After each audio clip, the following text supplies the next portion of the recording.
नमस्कार, स्वागत है आपका हमारे आचार्य यागेंद्र मिश्रा चैनल पर।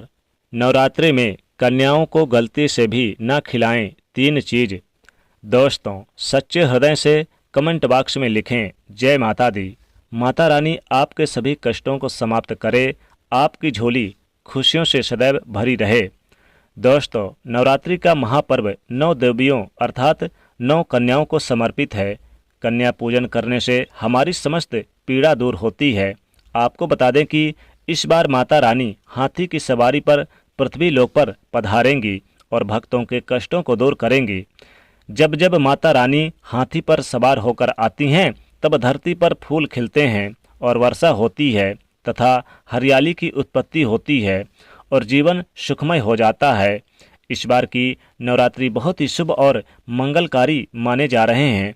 इस बार शारदीय नवरात्रि 26 सितंबर दिन सोमवार को शुरू होकर और इसका समापन 5 अक्टूबर दिन बुधवार को होगा। ऐसे में 5 अक्टूबर के दिन बुधवार को ही दुर्गा विसर्जन होगा। दोस्तों, नवरात्रि की अष्टमी और नवमी तिथि पर कन्या पूजन का विधान है। इस बार महाअष्टमी तिथि 3 अक्टूबर 2022 यानी कि सोमवार है और नवमी तिथि 4 अक्टूबर 2022 दिन मंगलवार को है। ऐसे में आप अष्टमी और नवमी को इन दोनों तिथियों में कन्या पूजन अवश्य ही करें। शास्त्रों में 9 देवियों के 9 रात्रि को बहुत ही शुभ और मंगलकारी माना जाता है और वहीं 8 दिनों की नवरात्रि को अच्छा नहीं माना जाता। ऐसे में 10 दिनों की नवरात्रि बहुत ही शुभ मानी गई है। शास्त्रों के अनुसार नवरात्रि के दिनों में माता रानी का पूजन करने से, कन्या पूजन करने से माँ अभय वरदान करती हैं और घर में यानी कि सुख शांति बनी रहती है। श्रीधर जैसे सच्चे हृदय वाले कोमल व्यक्ति के सभी संकटों का निवारण माँ शीघ्र करती हैं। माँ की उपासना से विनम्रता का विकास होता है। सभी कष्ट, दरिद्रता, दुख, गरीबी नष्ट हो जाते हैं। नवरात्रि में माता रानी का व्रत और पूजन किया जाता है, लेकिन नवरात्रि के दौरान सबसे ज़्यादा महत्व होता है कन्या पूजन का। जी हाँ दोस्तों, माना जाता है कि व्रत और उपासना से माता रानी इतना प्रसन्न नहीं होती जितना कि कन्या पूजन से होती हैं। नवरात्रि में छोटी छोटी कन्याओं को माता रानी का स्वरूप माना जाता है। कन्याओं को भोग लगाया जाता है, उन्हें प्रसन्न किया जाता है और बदले में आशीर्वाद मांगा जाता है। कन्याओं को प्रसन्न करने के लिए गिफ्ट आदि यानी दिया जाता है। कन्याओं को प्रसन्न करने के लिए गिफ्ट आदि उपहार स्वरूप वगैरह आप दे सकते हैं।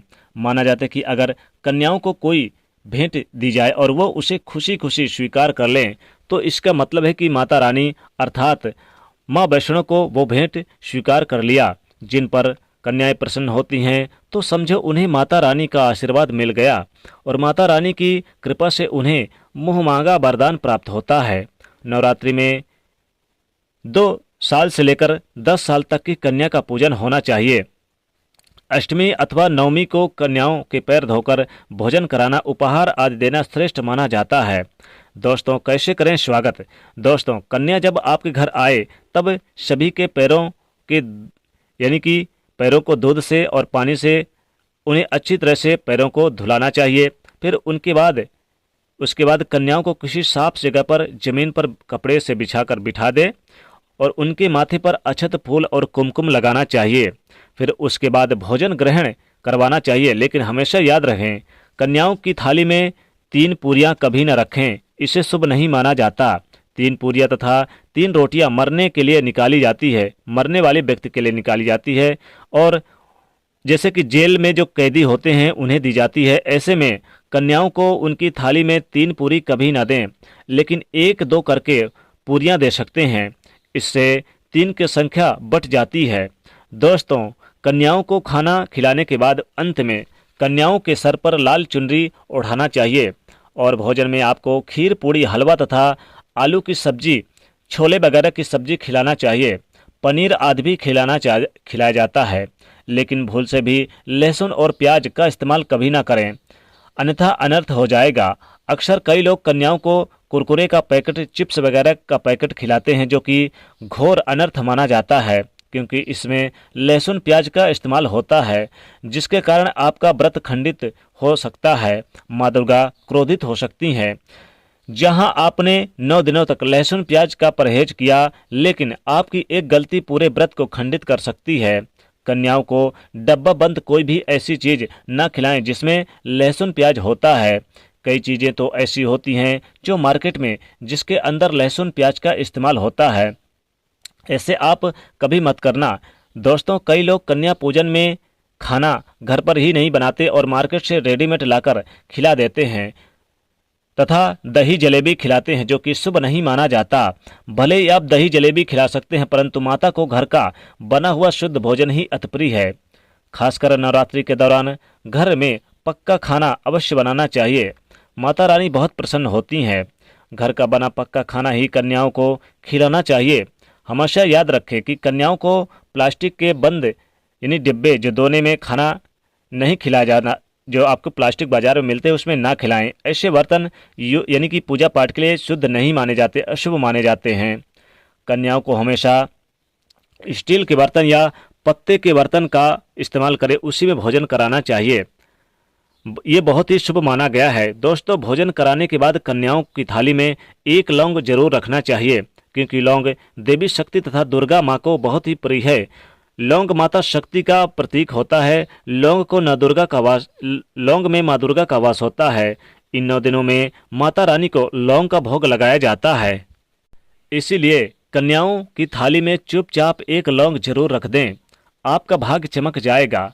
माता लक्ष्मी आपके जीवन में धन की कोई भी कमी नहीं होने देंगी। आपको बता दें कि कन्याओं को उपहार में क्या दें।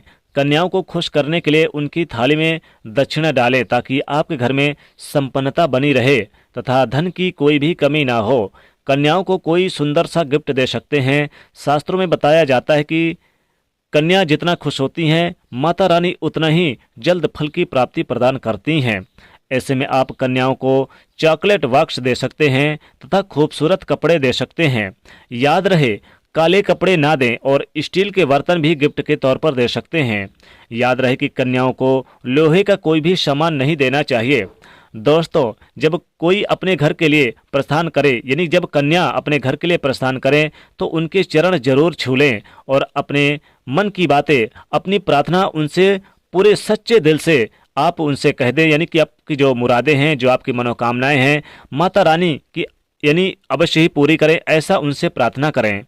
दोस्तों, नवरात्रि के दिनों में अगर मिल जाए आपको कुछ विशेष संकेत, तो माँ दुर्गा समझो आपके ऊपर प्रसन्न है। जैसे कि अगर आपको नवरात्रि के दिनों में सुबह सुबह कोई दूध देकर जाए तो काफ़ी शुभ माना जाता है। और अगर नवरात्रि के दिनों में सुबह सुबह कोई कन्या आपके घर में आ जाए और खिलखिला कर हंस दे, तो समझो माता रानी का प्रवेश आपके घर में हो चुका है। इसलिए अपने घर की साफ सफाई कर लें।